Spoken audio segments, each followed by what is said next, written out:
Hey, welcome back to the Life from Nurse podcast. Hope you all are doing well this week. This week we're kind of wrapping up the year. It's pretty insane to think that it's already November. This year has really flown by. I don't know about you guys, but I don't think I'm ready for 2023. Mentally, I don't think I'm ready. Physically, I think I'm ready to turn the page on 2022, but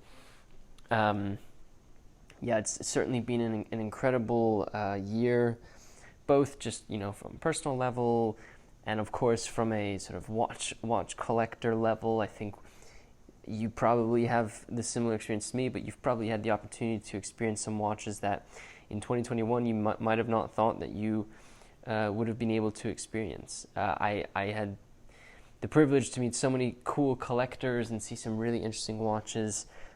We've covered some really interesting watches on our website as well. What's really amazing is looking back on the year and looking at some of the watches that we were able to experience. Every year, except for 2020, which is really bad on me, but every year I've basically looked back at some of the watches that I've been able to experience over the last of that year and sort of just run through some of my favorites. So I am doing that again this year, but that's not what this podcast is going to be. We will have an article on our website, video on YouTube, that will be released tomorrow, talking about some of our favorite watches from the year. If you do follow Life on the Wrist, I would welcome any messages on Instagram or on our website about watches that you enjoyed that I covered on the website or on our YouTube channel. I think you probably have opinions on what was some of your favorite stuff from the year. So stay tuned for our video and article tomorrow if you want to see that. We'll cover some of the ones that we loved the most. I covered my top 5, and I think there was some really interesting diversity in that group. Because that article hasn't been released yet, I'll put links in the show notes to 2019's version of that series and 2020 versions of that series. 2021's version of that series. If you're interested, and hopefully on the suggested articles section of the website, you'll probably end up seeing our 2022 version of it. Instead of looking back, I thought we could look forward during this podcast and look at some of the watches most recently that I've had the opportunity to experience. I've covered some of them on our website. Some of them you'll have to stay tuned for our coverage of them.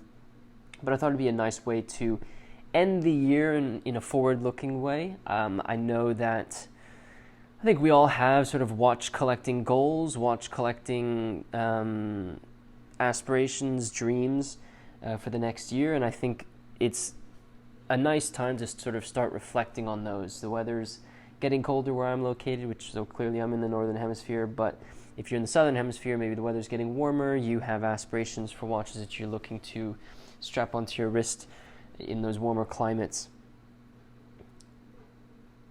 And I think looking forward and setting goals for yourself is a natural thing that a lot of us end up doing. And I'm sure that you've probably started to think about your watch collecting goals for 2023. I know that we're only just getting into November, but it does feel like this is sort of the time where things sort of start getting wrapped up. I've rambled a little bit enough about sort of the past and watch collecting goals. Let me dive into some of the watches that we have that I've sort of got in front of me here to experience, kind of looking forward. So the first watch I wanted to talk about was a really incredible Longines. I have spoken about Longines a lot, but I do think that vintage Longines is so diverse. You have so many different options in the Longines watches that are available out there, especially from the periods of like 1940s, 1950s. They're also very, very collectible. If you think about the some of the Longines chronographs that have become very popular with collectors, sort of 2011, 2012 was when they really got popular. But the Longines that I have today is not really a chronograph. It is a time-only tank-style watch from 1951, according to the serial number. The watch is on the smaller side. It's 22 millimeters in diameter, and has a center hours and minutes hand with a sub dial at 6 o'clock for the seconds. It has a tank shape, so you have rectangular shape with sort of a stepped case that goes towards the lugs. You then have these quite short lugs on the watch. The watch case is sort of oxidized. I believe it's a 10-karat gold-filled case, and so it's sort of oxidized a little bit. There are also some sections of it where the gold filling has sort of rubbed off, but this is a watch that's over 80 years old, so kind of to be expected. What's really cool about this watch is it actually comes with the original box and original booklet that was sold with this piece. It's on a 10-karat gold-filled stretch bracelet, but I think the charm of this watch is going to be taking it off of the stretch bracelet and putting a strap on it. It's a really beautiful piece, simplistic. It's smaller, so if you don't wear those types of watches or it just doesn't fit your wrist, it's probably not for you. But I do think it's a nice, simple dress watch that could be worn. What's even cooler is if you look at the case back, there's actually an inscription from the original owner. It was a gift from clearly one loved one to another. It's signed Love, and then it has the initials of the two individuals. So I really enjoyed wearing this watch. It's kind of understated, not super out there, and I do enjoy it. Again, big fan of Longines, which is why I think I found it. With all these watches, if I have covered them, I'll put links in the show notes to the watches. If I haven't covered it, I won't put the article, but I'll put a link to some more pictures of the watch so you can take a look at it. So that's one of the pieces. The next piece I wanted to chat about is a Hamilton. Hamilton has a pretty iconic history when it comes to the electric movements. One of the watches that used their electric movement, which was, as I said, iconic, was the Hamilton Pacer. The electric movement was created by Hamilton to essentially, where they essentially removed the mainspring of a mechanical watch, and in place of the mainspring, they place an energy cell or battery, which pushes power to the movement. And so what you got with these electric movements was basically a combination of a quartz movement and a mechanical movement.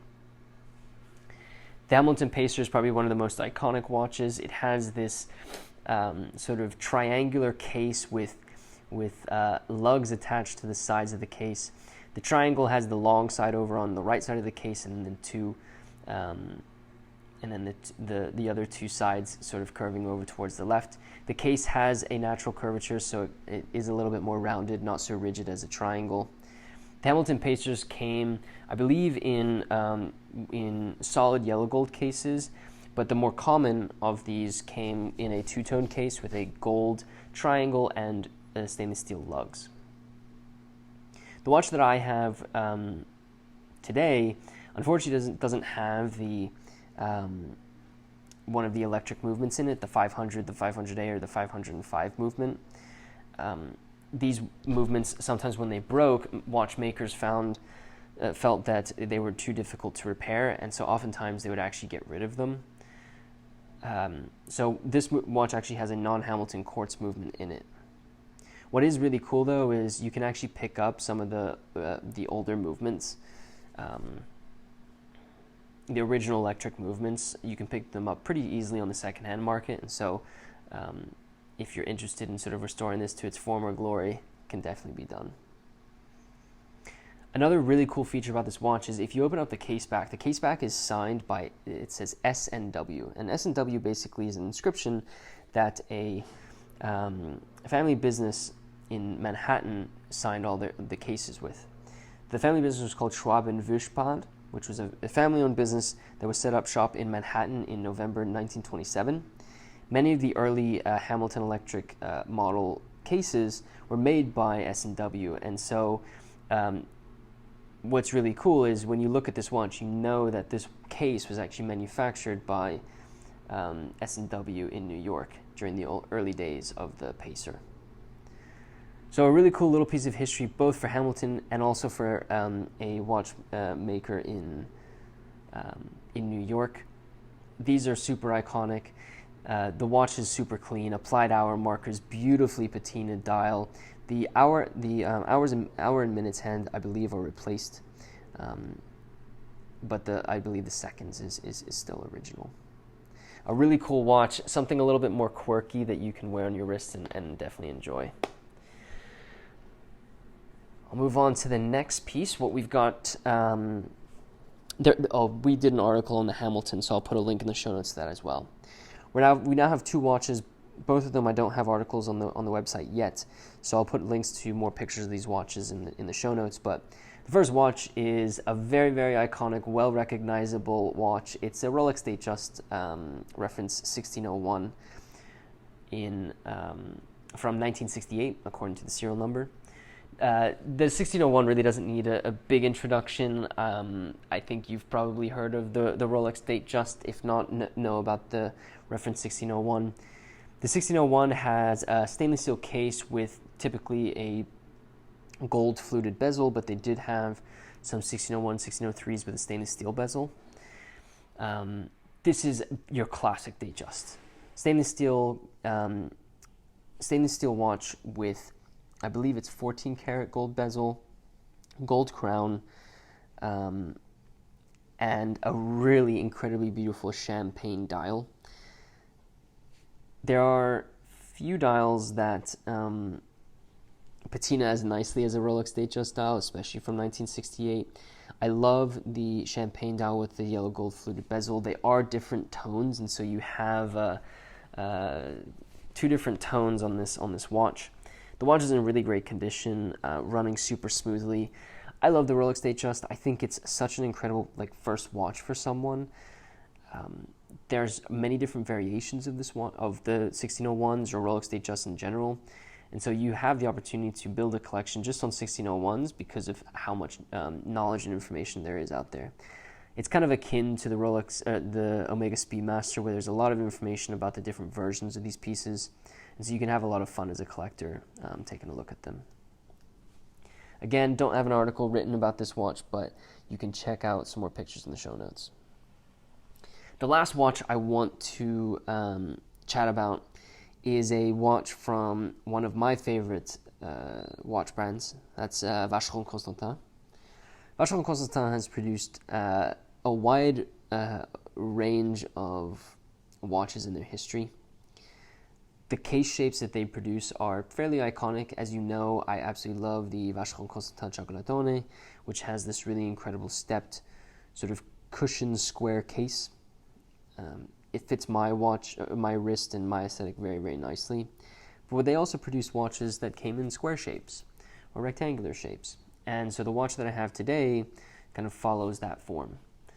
It's a reference 6290 from Vacheron Constantin.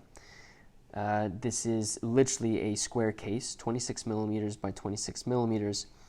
The 6290 is a watch that kind of difficult to see. It's not to find on the market. There are some that are available, but a lot of the times they're in not the greatest condition. A lot of the times the dials are refinished. This one dates to the 1950s, and unlike a lot of the other 6290s that are available out there right now, this watch actually comes with a white gold case. 18 karat white gold case, as opposed to a lot of the 18 karat yellow gold cases that you see out there right now.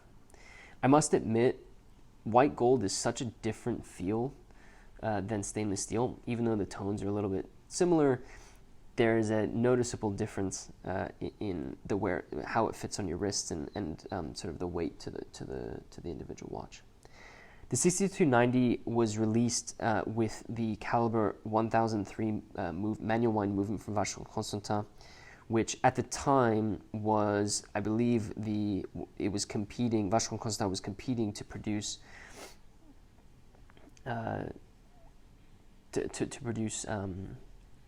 the world's thinnest movement. And so the 1003 was up there competing against the likes of Patek Philippe, Audemars Piguet, Piaget, and this was one of the watches that they released. I believe that there are some modern Vacheron Constantins where they've sort of paid tribute to this specific movement and this specific reference.